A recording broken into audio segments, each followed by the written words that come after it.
Okay, favorite person that I've ever worked. Um, that's pretty easy. Demolition Ax, Bill Eadie. Um, Bill is a great guy.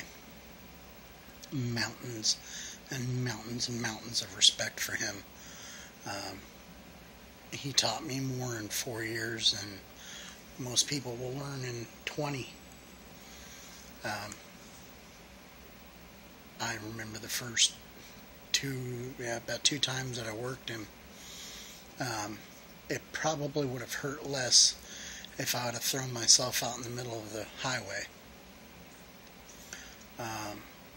But Bill was very unique in the fact that if Bill worked you and he figured out that you weren't a goof, that you were there for the program, that you were there to not only try to help make him look good, but you were there to learn, which is something you don't see anymore.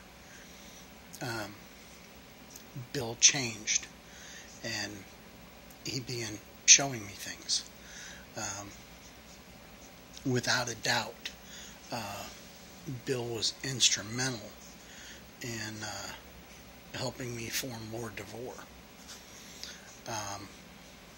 I had probably gone through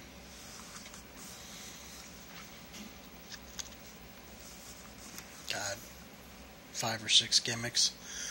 And I think the one I was using was John Masters, which was nothing more than a blatant rip-off of Arn Anderson or Brad Armstrong. Nothing really character-wise, just like a brawler. Just pretty much just a name. And no disrespect to Arn, by the way. I think the world of Arn as well. But Bill had been instrumental in helping me so much throughout my career anyways. He actually helped me get to WCW, which I'll forever be grateful for. But I was asking him, for pointers about, how do I take this to the next level?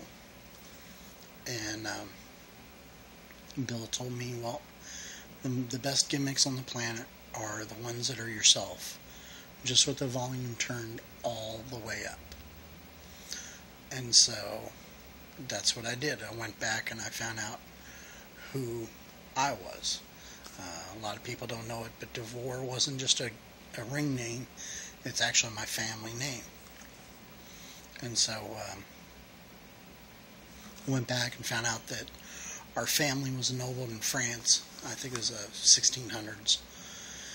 And so, light went off in the old head of, hey, let's do a royalty gimmick.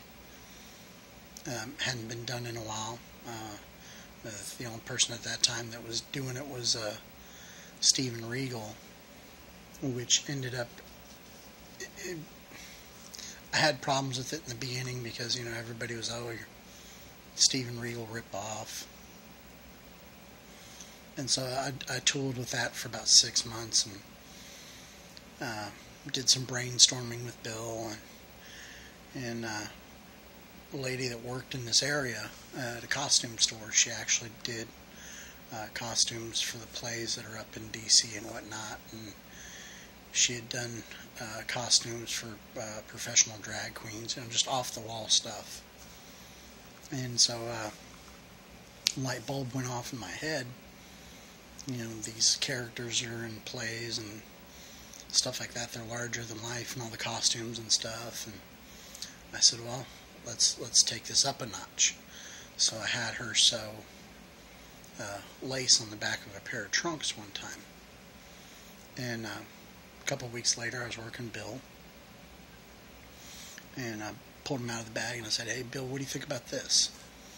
And Bill snatched him and walked across the room and walked up to Honky Tonk Man and said, hey, Wayne, check this out. And that was where I'd first heard the coined phrase, heat seeker. And Wayne held him up and giggled, and he said, hey, son, you hit something here. This is a heat seeker. And I was like, well okay, well, what the fuck is that? And he said, you don't have to do anything from now on. Just walk out there. And boy, was that prophetic. Because from that day forward, it wasn't a challenge anymore. All I had to do was walk out there, and I mean, the people were just ready to kill me, just from what I was wearing. And it meant a lot to me because coming from guys that you grew up watching,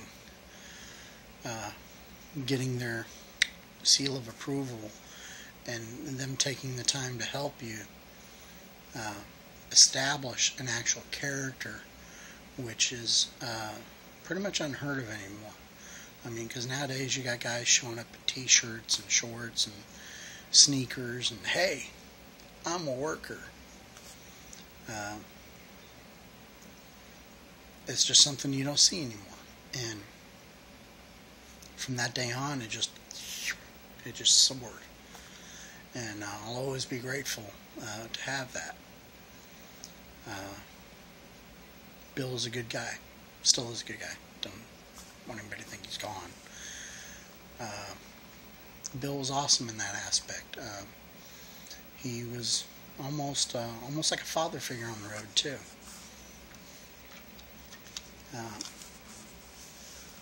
One of the good things, one of the best memories I have of Bill was we were in, I think it was Beckley, West Virginia, at a civic center, and it was the first time this company had been there, and Bill had brought his grandson, and I think he was like 9-10 years old, and he said, hey, you know, we pretty much got to do whatever we wanted in this company. The promoter was a really cool guy, very laid back, and he knew Bill and I wasn't going to do anything stupid, so pretty much let us do whatever we wanted.